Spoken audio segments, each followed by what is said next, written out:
Feliz Año Nuevo, estamos en nuestro primer culto del año 2025, así que serán muchas oportunidades que Dios nos regala para bendecir nuestras vidas y qué mejor que en la casa del Señor. Que yo me alegre con los que digan: a la casa del Señor iremos, como dice el Salmo. Con este nuevo año nace una nueva generación a la cual se le ha denominado la generación beta. La misma es para personas que nazcan este año 2025, que ya nacieron en estos días, en el recién iniciado, hasta el año 2039. Es la generación de la inteligencia artificial.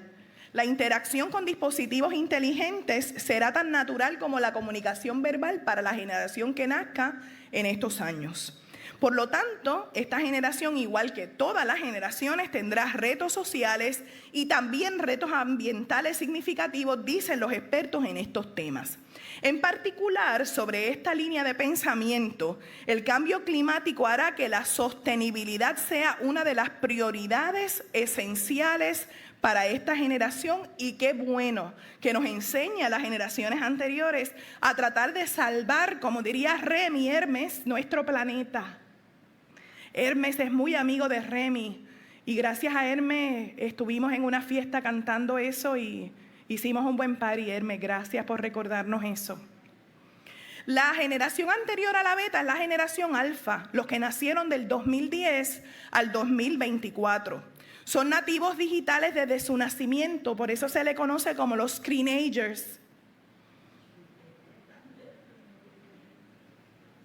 La tecnología, los dispositivos móviles y las redes sociales forman parte de su vida cotidiana. Estamos familiarizados con eso, ¿verdad? Están acostumbrados a interactuar con plataformas de aprendizaje en línea porque son los hijos de la pandemia del COVID-19 particularmente. Algunos nacieron en ese periodo, lo que les ha permitido adaptarse rápidamente a un mundo educativo virtual con lo que eso conlleve, y sabemos que tiene también sus efectos secundarios. A mí me parece que estos temas de las generaciones son interesantes debido a la diversidad. Así nos permite conocernos mejor y también tratar de adaptarnos, especialmente cuando vivimos en comunidad. Y ninguno de nosotros debería, ni somos seres aislados, vivimos en comunidad, en familia, en nuestros trabajos, en nuestros negocios y en la iglesia y por supuesto en la sociedad también. Estos enfoques de la generación, los distintos autores y escritores, se cree que comienzan con personas o identificando personas que nacieron a finales del siglo XIX, con la generación perdida. Luego vino la generación grandiosa, la generación silenciosa, y de esas sí todavía quedan algunas personas de pie. ¿Habrá alguien aquí de la generación silenciosa? Claro que sí, es que no lo saben que son de esa. Muchos baby boomers. La iglesia está llena de baby boomers. ¿Quieren verlo? ¿Dónde están los baby boomers? Ténganle cuidado. Luego viene la generación X, que somos los hijos de los baby boomers, la generación Y o millennials, la generación Z, la generación alfa y la beta ya mencionadas. Quise traer este tema hoy porque hoy yo sabía particularmente que iba a haber muchas y diversas generaciones. Además, porque siempre me he preguntado con cuál generación se identificaría más Jesús. ¿Qué usted cree? ¿Con cuál de estas generaciones usted cree, si pudiéramos traer al Jesús a este tiempo, que tal vez se identificaría el Dios encarnado, quien vino a través de un niño lindo, envuelto en pañales, fue un bebé, se creció y se desarrolló como un ser humano igual que nosotros? ¿Con cuál generación usted cree que Jesús se identificaba más? ¿Será con la más reciente de los betas? ¿Será con la alfa, que es 100% digital?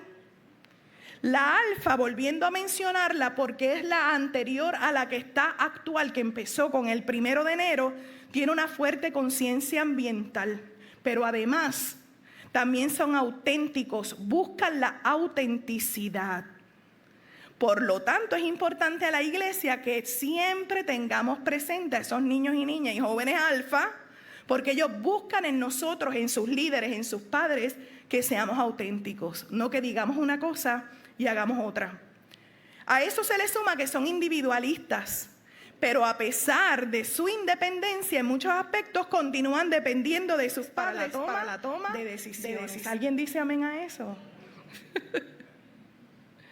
Si me permiten, voy a ir lo más rápido posible para mencionar algunas características de las generaciones con el fin de ver si nos podemos identificar con estas, pero sobre todo, ¿dónde usted cree que pudiéramos identificar a Jesús? ¿Quieren hacer este ejercicio conmigo? Muy bien. La generación Z, que nacieron del 97 al 2012, nacieron dentro de un nuevo siglo, son nativos digitales, propensos al activismo social y a la búsqueda de la satisfacción laboral en vez de lo económico.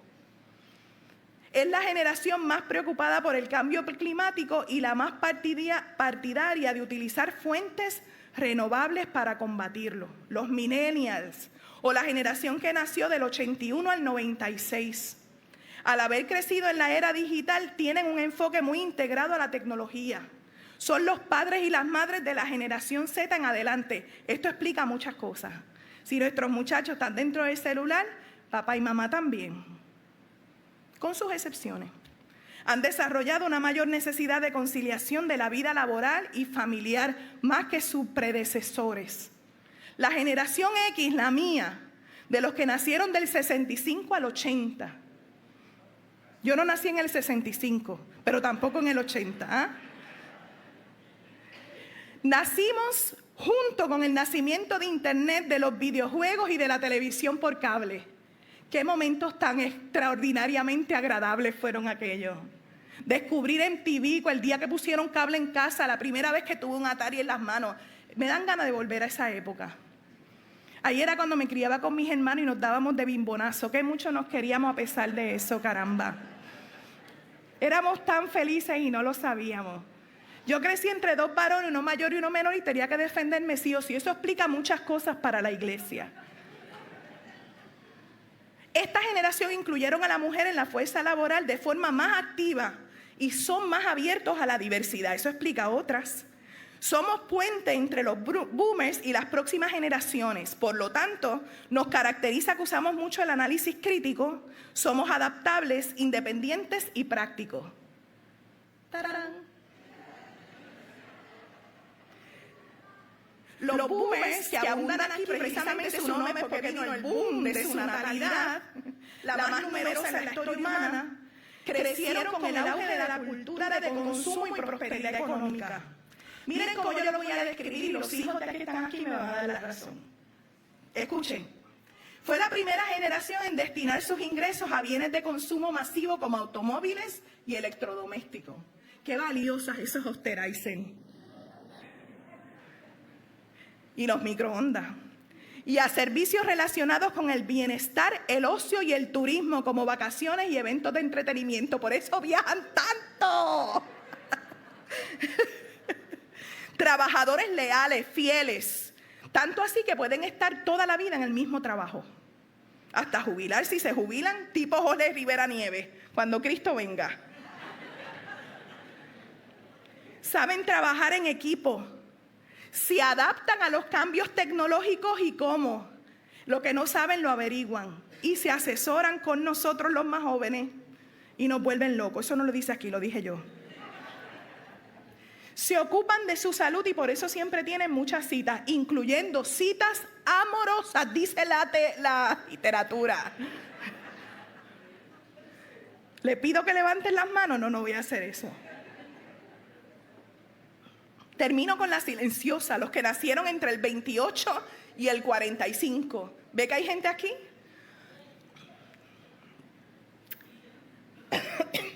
Nacieron en tiempos de guerra y de la Gran Depresión. Se le conocen por ser conservadores y con un enfoque en la responsabilidad y en el trabajo duro.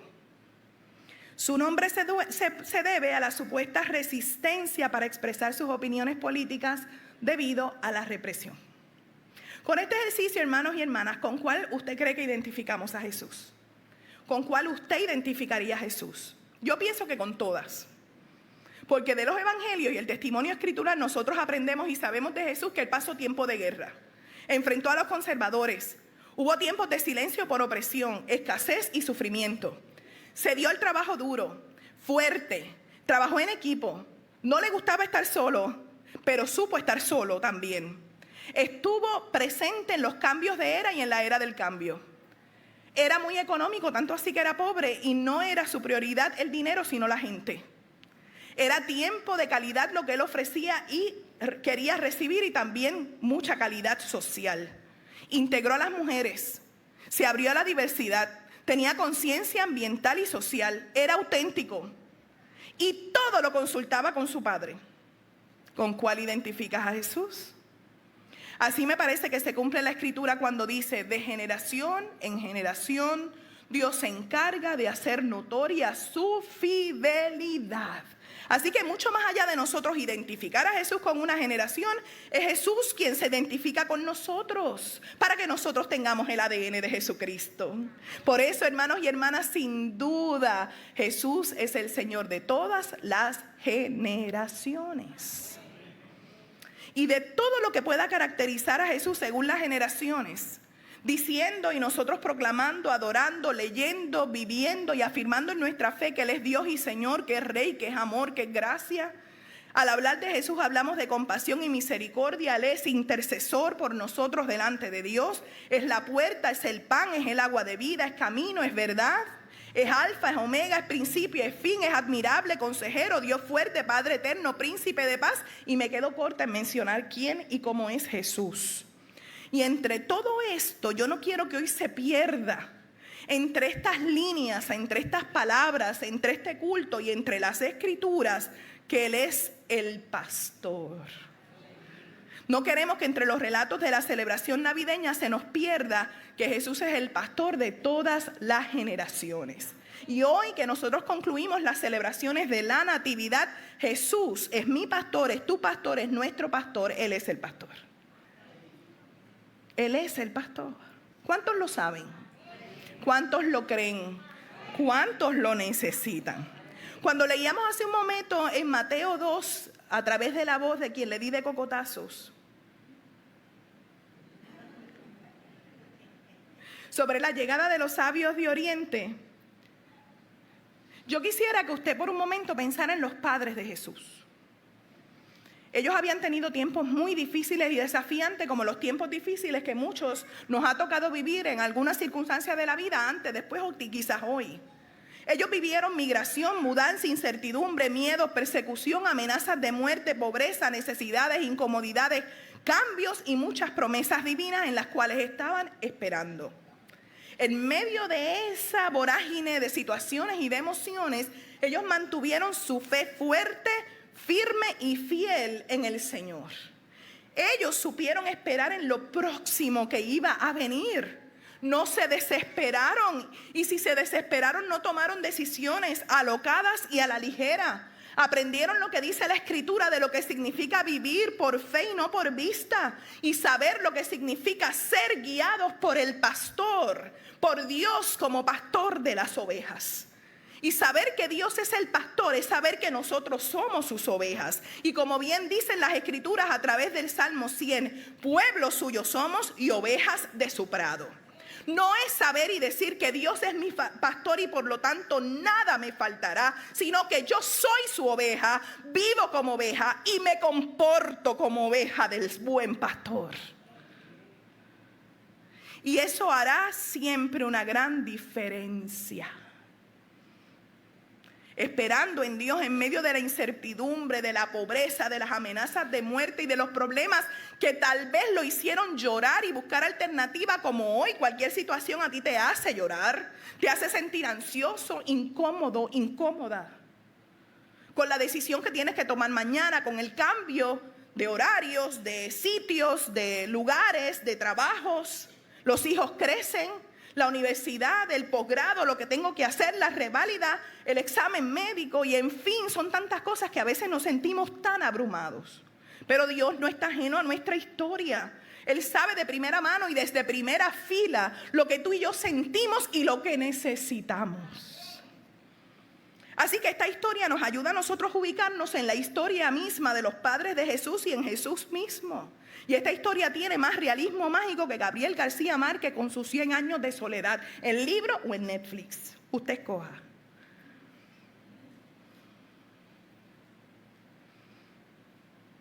Y Dios decidió escoger unas personas que se dedicaban a estudiar el mundo y lo natural en un siglo muy lejos de la inteligencia artificial. Por estudiar la naturaleza se hicieron conocedores de muchas cosas y pudieron ver, porque tenían conocimiento previo, de que Dios había decidido venir a este mundo en forma humana, porque una estrella que habían estudiado se los había indicado. A lo mejor si los sabios de Oriente hubiesen sido de estas generaciones, no se daban cuenta de la estrella por estar metidos en el celular jugando.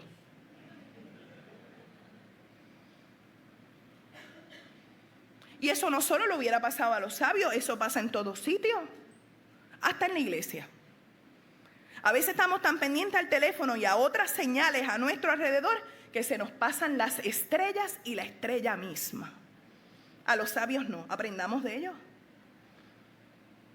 Ellos sabían a través de una estrella muy brillante que el rey de una de las naciones vecinas había nacido, porque esa era la señal que ellos estaban tanto esperando y me imagino que anhelando.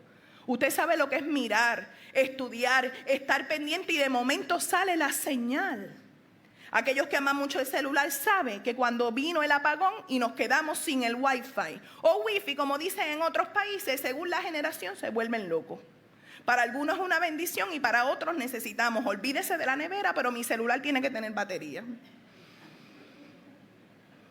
¿Cuánto más importante es la señal que viene del Señor? El Señor nunca se apaga, nunca se agota, nunca se va. Por eso hay que procurarlo, buscarlo, estar muy pendientes y muy dedicados. No solo en la iglesia, sino en la familia buscamos a Dios. En los trabajos y negocios buscamos a Dios. En los estudios buscamos a Dios. En la sociedad buscamos a Dios. Y el que busca a Dios lo encuentra. El que busca a Dios lo encuentra. Busquen a Dios, dice la Biblia, mientras pueda ser hallado. Llamen lo que está cercano. Porque Dios es. Dios trasciende y Dios sabe lo que el ser humano necesita. Por eso Él ilumina y guía. Y en estos días de apagones sin precedentes, nos podrá faltar la luz, genera y luma, pero no nos falta ni la fe, ni la esperanza, ni la luz de Jesucristo. La luz de Cristo siempre nos ha iluminado y su estrella siempre seguirá guiando a todo ser humano. Dice la Biblia en Apocalipsis 2 que Jesús es la estrella de la mañana. Por lo tanto, Jesús no faltará nunca y esa luz no la apagará ni luma. Es más, el día que ese contrato se rompa, la luz de Cristo no se va a apagar. Que así sea. Por lo tanto, iglesia, levántate y resplandece. Que tu luz ya llegó. No va a llegar, ya llegó. Ya llegó, ya está aquí. Jesucristo ya está aquí en medio nuestro. Tu luz ha nacido y la gloria del Señor brilla sobre ti. Estas palabras no son nuevas. Al principio del culto, nuestro llamado a la adoración estuvo basada en esta profecía de Dios para su pueblo a través de Isaías. Y lo que dice Isaías a su pueblo de todos los tiempos es que Dios comparte su luz contigo. ¿Y quiénes somos nosotros para recibir la luz del Señor? La luz de Dios brilla sobre ti, sobre ti, sobre ti, sobre ti. La luz de Dios está aquí y brilla sobre ti. ¿Quién eres para apagarla? ¿Quién eres para apagarle la luz a otras personas? ¿Qué cosas quizás nosotros pudiéramos estar pensando, sintiendo o haciendo que quizás atentan contra esa luz? Esta palabra de Dios fue compartida por Isaías con un pueblo que había atravesado por unas situaciones peores que el contrato de Luma. Después de casi 25 años en este púlpito, casi siento que puedo decir lo que quiero. Casi, pero no es verdad. Sin que me quede sin empleo. Porque aquí que tinieblas cubrirán la tierra y oscuridad las naciones. Mas sobre ti, iglesia, amanecerá el Señor. Y sobre ti y tus generaciones será vista su gloria. Y andarán las naciones a tu luz y los reyes al resplandor de tu nacimiento. Lo que hay que hacer es lo que dice Isaías: alza tus ojos alrededor y mira, todos estos se han juntado, vinieron a ti. Hay reyes presentes. Este anuncio con referencia a Jesús, según nosotros lo hemos creído, fue lo que ocurrió según lo narrado por Mateo. Naciones completas y representadas, como muy bien nos explicó uno de los sabios de Oriente, vinieron a ver al nuevo rey, a la luz del mundo, al pastor de las ovejas. Mateo nos narra cómo ellos, siendo sabios y reyes, vinieron a reconocer a otro rey. Porque en la vida, hermanos y hermanas, si algo podemos aprender del hermoso relato de la epifanía del Señor, que es la manifestación de Dios al mundo, es que en la vida no se compite, se comparte. No es competir, es compartir. Los sabios vinieron de lejos, de distintas regiones, se pusieron de acuerdo, se juntaron y llegaron. Y a veces para un culto nosotros no queremos venir y estamos tan cerca, pero ese es tema para otro día. Lo que pasa es que yo dije que este año venía Vira, y el que falte a la iglesia voy a estar con un camello en la casa, con caballo para enseñárselo a Ethan.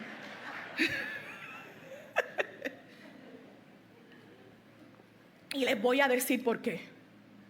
Porque esta iglesia es buena, es extraordinaria, porque Dios es necesario, porque no se pierde el tiempo, porque los días son malos, dice la Biblia. Y nosotros hemos hecho un trabajo extraordinario para que la gente lo tenga por otro lado que no es.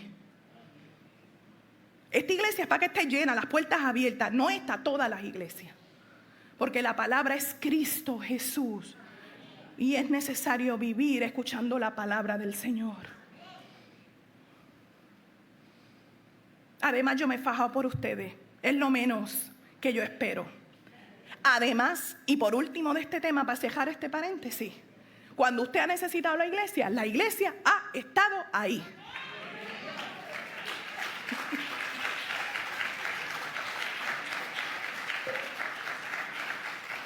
No me aplauda a mí, que ese aplauso se convierta en acciones contundentes.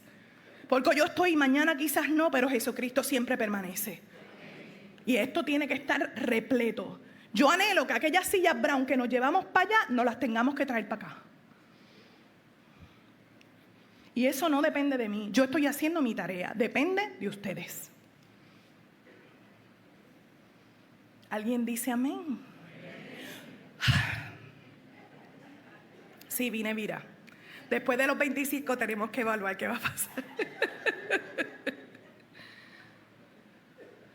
Los reyes no competían, no había celos, no había envidias, pero en Herodes sí. Y eso no era posible en el plan de Dios. Cuando ellos llegaron a buscar un rey, por supuesto llegaron a un palacio, pero no sabían que el rey era diferente, que el rey era de cuna humilde, porque venía para todos los seres humanos, desde el más pobre hasta el más rico. Llegaron al lugar donde ellos creían correcto, porque los reyes se buscan en el palacio, menos Jesucristo, que vive en el corazón de todo ser humano. Ese es el mejor trono donde puede existir. Pero encontraron a un autodenominado el Grande, que era muy cruel, tanto así que él mandó a matar a distintos familiares, incluyendo a su esposa Mariemé, porque sentía que le iban a usurpar el trono. Por lo tanto, no era menos que quería matar a Jesús. Así que no era posible que Herodes se convirtiera en una competencia. Y una vez más, la vida de Jesús estuvo bajo amenaza, como están hoy la gente de Palestina y de Gaza.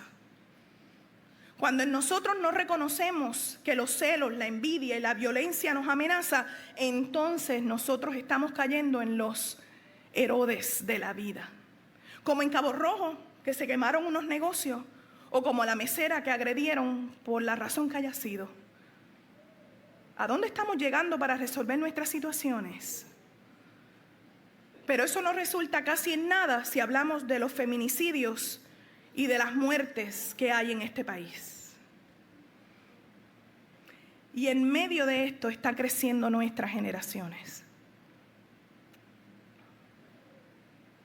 Por eso yo quisiera que tornemos nuestra vida a Jesús, nuestra mirada a Dios, y nuestros oídos lo pongamos en tierra de la palabra de Dios. Él juzgará a su pueblo con justicia y a los afligidos con juicio. Los montes llevarán paz al pueblo y los collados justicia, dice el Salmo 72 que leíamos en el culto. Juzgará a los afligidos del pueblo, salvará a los hijos del menesteroso y aplastará al opresor. Porque Él librará al menesteroso que clamare y al afligido que no tuviere quien le socorra.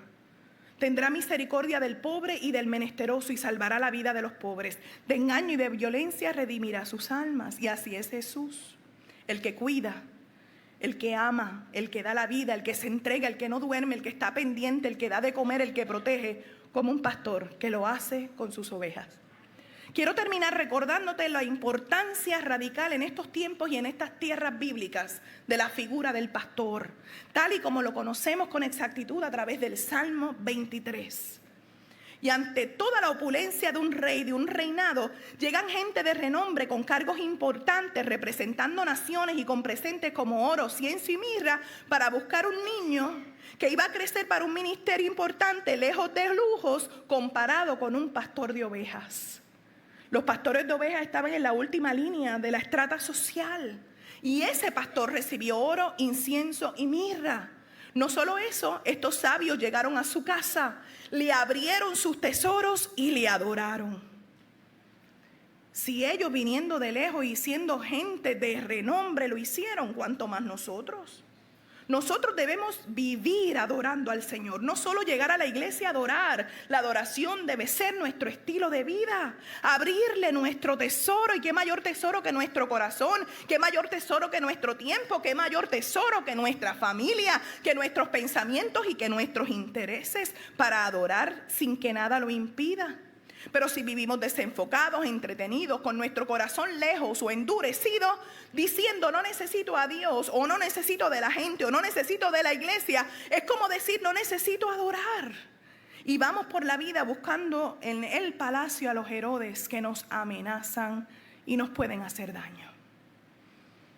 Para sorpresa de todos, los sabios de Oriente no solo encontraron Herodes, sino expertos religiosos en la escritura sagrada, y ni siquiera su religión les ayudó.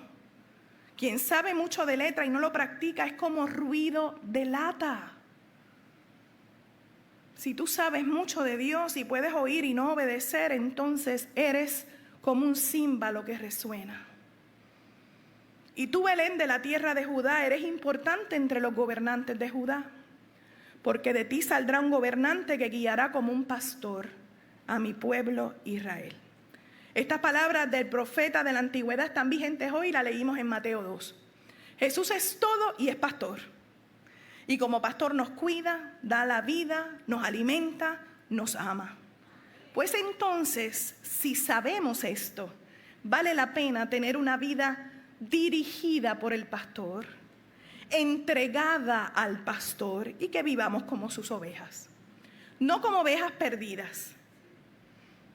No como ovejas que no tienen pastor. Pueblo suyo somos y ovejas de su prado. Somos hijos de una casa.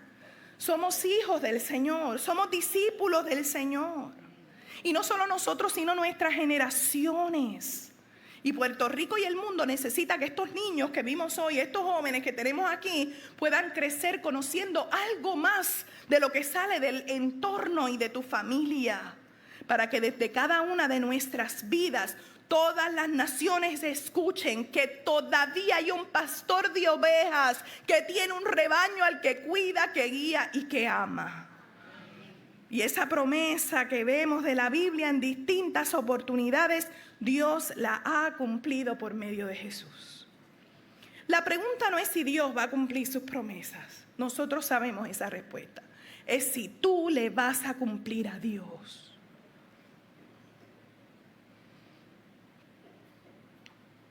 En días recientes fuimos testigos de la toma de posesión histórica en Puerto Rico e histérica. Como todas las tomas de posesión, estaban llenas de promesas sin fin. Y esa toma de posesión, como otras que hemos visto, me hicieron recordar que Dios siempre se ha opuesto a los pastores que prometen cuidar a su pueblo y no lo hacen. Dios está muy pendiente y se encarga del pueblo y la arremete contra esos pastores. Nuestros gobiernos en plural han demostrado mucho herodismo, no heroísmo, sino ser como Herodes. No nos corresponde seguir a Herodes ni ser uno más de ellos, sino ser sabios como los sabios de Oriente e ir por otro camino, el camino que ilumina a Dios. El camino del pastor. El camino que nos permita creer y vivir la gran verdad que dice: el Señor me pastoreará siempre. Siempre. Cada día de este año el Señor me va a pastorear. Y en la sequía saciará mi alma y dará vigor a mis huesos. Y será como huerto de riego y como manantial de aguas, cuyas aguas nunca faltan, porque Dios va a ser mi pastor, tu pastor, nuestro pastor. Él es y será siempre el pastor. Que así sea y que así podamos vivir. Oremos. Amado Dios, ser tus ovejitas es saber que cuando más vulnerable nos tocó vivir, los días, los meses, los años, que estuvimos heridos, que nos fallaron, que nos dejaron solos, que no podíamos más, que pasamos hambre. Tú nos tomaste de tu brazo, nos guiaste, nos llevaste a aguas frescas, nos diste comida de verdad y nos devolviste la vida. Por eso te damos las gracias. Nos diste gente, amigos, familias, iglesias, situaciones donde ahora podemos sonreír, o donde nos llevaste a la cima del éxito, o donde nos diste aquello que nos faltaba, Señor. Y nosotros de cara a un nuevo año queremos afirmarnos en esta palabra tuya, de que tú no viniste, Señor, solo como un rey, sino que viniste precisamente como un pastor, a alimentarnos, a guiarnos. Pero que nosotros no te usemos solamente cuando nos falta algo, sino que seamos tus ovejas siempre. Porque tú eres el Dios de siempre, de generación en generación, por los siglos de los siglos, el alfa y omega, el principio y el fin, el que jamás nos ha fallado, el que no nos deja solos, el que nos ama con un amor que ningún ser humano nos amará nunca, por más que nos quieran, y el único que es capaz de dar la vida por nosotros. Te agradecemos cada lágrima que derramamos, cada momento terrible que vivimos. Y hoy, en este nuevo año, te agradecemos la paz y la esperanza y la seguridad y el sosiego de tenerte como pastor. Permite que cada familia que está aquí lo pueda experimentar. Que cada hermano y hermana pueda transmitir la seguridad de que su familia es tuya. De que nada les habrá de faltar. Que aunque tu palabra no nos promete que nada nos habrá de pasar, pero que nuestros muchachos, nuestros niños, nuestros viejos y toda persona va a estar acogida por ti y por el buen pastor. Así lo creemos y así lo afirmamos. Así lo agradecemos y así lo viviremos. Por el que tiene los méritos, Jesucristo el Señor. Que así sea. Amén.